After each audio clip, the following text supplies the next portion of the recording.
ନମସ୍କାର। ଲୋହିଆଙ୍କର ଯେଉଁ କଳ୍ପନା ଥିଲା ସମାଜବାଦର କଳ୍ପନା, ସମାଜବାଦର ଯେଉଁ ଆଦର୍ଶ ଚୌଖମ୍ବା ବ୍ୟବସ୍ଥା, ସମାଜରେ ବା ରାଜନୀତିରେ ଚୌଖମ୍ବା ବ୍ୟବସ୍ଥା କିପରି ସ୍ଥାପନ ହେବ। ଚୌଖମ୍ବା ବ୍ୟବସ୍ଥା ମାନେ ପ୍ରତ୍ୟେକ ସ୍ତରରେ ଲୋକ ତାର ଲାଭ ପାଇବେ। ତାହା ଥିଲା ଲୋହିଆଙ୍କର ଚୌଖମ୍ବା ବ୍ୟବସ୍ଥା। କିନ୍ତୁ ଏହା ବହୁଦିନ ଧରି ଓଡ଼ିଶାରେ ଲାଗୁ ନଥିଲା। ବିଜୁ ପଟ୍ଟନାୟକ ଯେତେବେଳେ ଓଡ଼ିଶାର ମୁଖ୍ୟମନ୍ତ୍ରୀ ହେଲେ ଦ୍ୱିତୀୟ ଥର, ସେତେବେଳେ ଓଡ଼ିଶାରେ ଚୌଖମ୍ବା ବ୍ୟବସ୍ଥା ବା ଆମେ ଯାହାକୁ ତ୍ରିସ୍ତରୀୟ ପଞ୍ଚାୟତ ରାଜ ବୋଲିକରି କହୁଁ, ସେହି ତ୍ରିସ୍ତରୀୟ ପଞ୍ଚାୟତ ରାଜ ଓଡ଼ିଶାରେ ଲାଗୁ କଲେ। ସେଦିନଠୁ ତ୍ରିସ୍ତରୀୟ ପଞ୍ଚାୟତ ରାଜ ବ୍ୟବସ୍ଥା ଓଡ଼ିଶାରେ ଲାଗୁ ଅଛି। ଆଉ ଓଡ଼ିଶା ସରକାର ବିଜୁ ବାବୁଙ୍କର ଜନ୍ମଦିନ ମାର୍ଚ୍ଚ 5 ତାରିଖକୁ ପଞ୍ଚାୟତ ରାଜ ଦିବସ ହିସାବରେ ଘୋଷଣା କରିଛନ୍ତି ଓ 5 ମାର୍ଚ୍ଚକୁ ପଞ୍ଚାୟତ ରାଜ ଦିବସରେ ଆମେ ପାଳୁ। ସେହି ପଞ୍ଚାୟତ ରାଜ ବ୍ୟବସ୍ଥାରେ ଲୋକ କିପରି ଲାଭ ପାଇବେ, ଲୋକ କିପରି ଉନ୍ନତି ହେବ, ବିଜୁ ବାବୁଙ୍କର ସ୍ୱପ୍ନ ଥିଲା। ବିଜୁ ବାବୁ ଜଣେ ସଶକ୍ତ ନେତୃତ୍ୱ, ଦୃଢ଼ ନେତୃତ୍ୱ। ବିଜୁ ବାବୁଙ୍କର ଶିଳ୍ପ ଉପରେ ହେଉ, ହୀରାକୁଦ ବନ୍ଧ ଉପରେ ବା ପାରାଦୀପ ବନ୍ଦର, ବିଭିନ୍ନ ଉନ୍ନତିମୂଳକ କାମ ତାଙ୍କ ସମୟରେ କରିଥିଲେ। ତାଙ୍କର ସ୍ୱପ୍ନ ଥିଲା ଯାହା ବି ତାଙ୍କ ସମୟରେ କରିପାରିଲେ ତାପରେ ବହୁତ ଓଡ଼ିଶା ପାଇଁ ମୋର ଓଡ଼ିଶା ବୋଲି ସେ ସବୁବେଳେ କହୁଥିଲେ। ତାପରେ ବିଜୁ ବାବୁଙ୍କର ବହୁତ ସ୍ୱପ୍ନ ଥିଲା। ପଞ୍ଚାୟତ ରାଜ ବ୍ୟବସ୍ଥା ଉପରେ ବହୁତ ଗୁରୁତ୍ୱ ଦେଉଥିଲେ। ଗାନ୍ଧୀ ମଧ୍ୟ ସେଇ କଥା କହୁଥିଲେ। ଗାନ୍ଧୀଙ୍କର କହିବାର ଥିଲା ଯେ ଭାରତର ପ୍ରାଣ ଖାଲି ଦିଲ୍ଲୀରେ ନୁହଁ, କି ବମ୍ବେରେ ନୁହଁ, କି କୋଲକାତାରେ ନୁହଁ, ବା ମାଡ୍ରାସରେ ନୁହଁ, ବା କୌଣସି ସହରରେ ନୁହଁ। ଭାରତର ଆତ୍ମା ଗ୍ରାମାଞ୍ଚଳରେ, ଗ୍ରାମମାନଙ୍କରେ ତାଙ୍କର ଗୋଟିଏ ନାରା ଥିଲା, ଜବ ହୋଗା ଗ୍ରାମ ରାଜ ତବ ତ ହୋଗା ରାମ ରାଜ।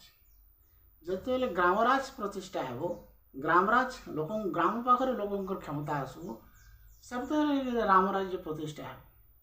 ଏଇଟା ଥିଲା ଗାନ୍ଧୀଙ୍କର କଥା। ଆଜି ତାଙ୍କ ସୁପୁତ୍ର ନବୀନ ବାବୁ ଆଜି 23 ବର୍ଷ ହେଲା ଶାସନରେ ଅଛନ୍ତି। ଓଡ଼ିଶାକୁ ଶିଳ୍ପ କ୍ଷେତ୍ରରେ ହେଉ, ବାଣିଜ୍ୟିକ କ୍ଷେତ୍ରରେ ହେଉ, କୃଷି କ୍ଷେତ୍ରରେ ହେଉ, ଶିକ୍ଷା କ୍ଷେତ୍ରରେ ହେଉ, ଗମନାଗମନ କ୍ଷେତ୍ରରେ ହେଉ, ସବୁ ଜାଗାରେ ଓଡ଼ିଶା ଆଜି ଆଗେଇ ଯାଇଛି।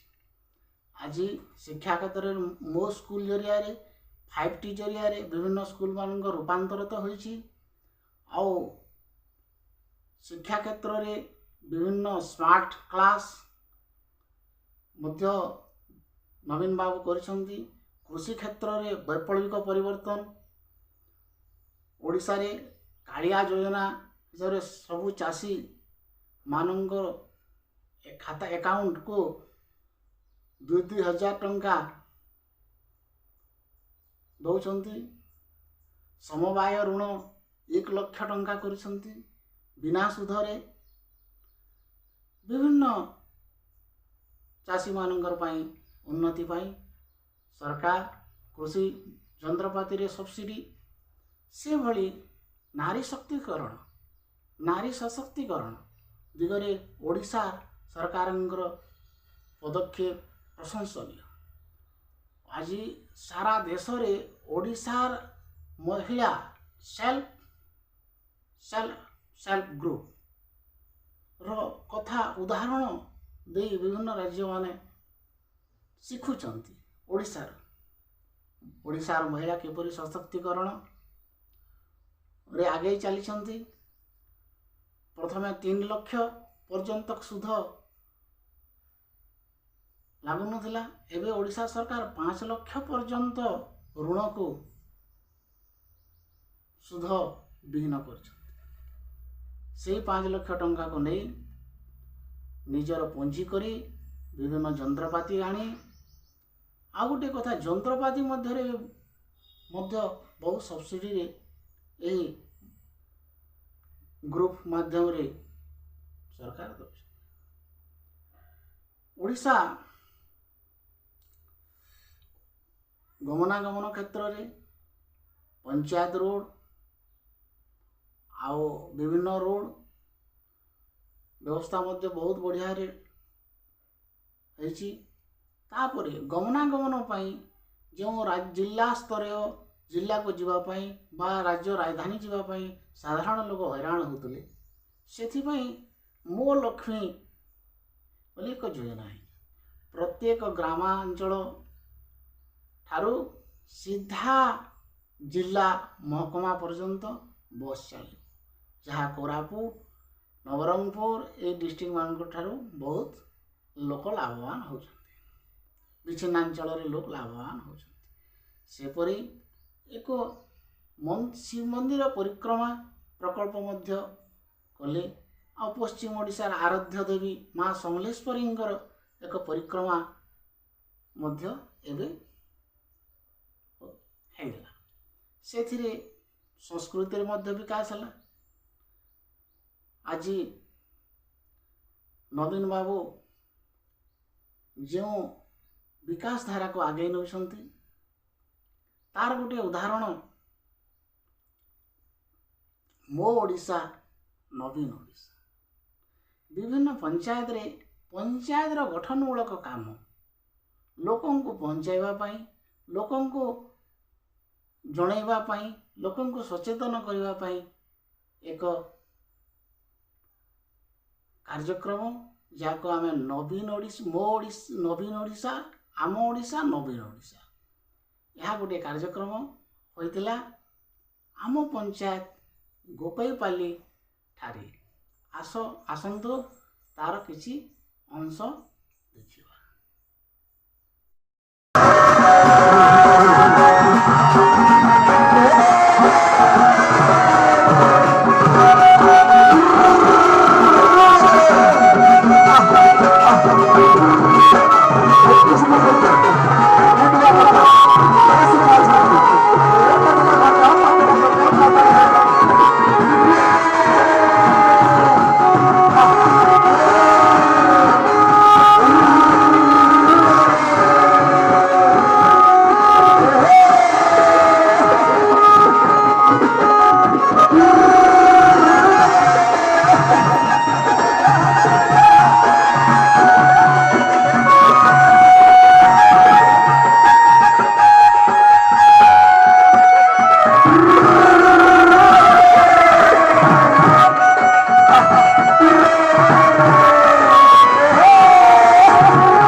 ଆମମାନ ଆଗକୁ ଗଲେ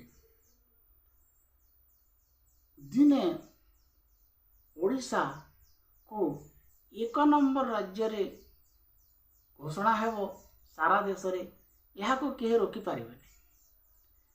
ନବୀନ ବାବୁ ଯେଉଁ ବିକାଶମୂଳକ କାମ କରୁଛନ୍ତି ସେଥିପାଇଁ ସେ ତ ଧନ୍ୟବାଦର ପାତ୍ର ନିଶ୍ଚିତ। କିନ୍ତୁ ଆମ ଏହି ଓଡ଼ିଶାକୁ ଖାଲି ଓଡ଼ିଶା କହିଲେ ହେବ ନାହିଁ। ଏହି ଓଡ଼ିଶା ଆମ ଓଡ଼ିଶା, ନବୀନ ଓଡ଼ିଶା। ଧନ୍ୟବାଦ, ନମସ୍କାର।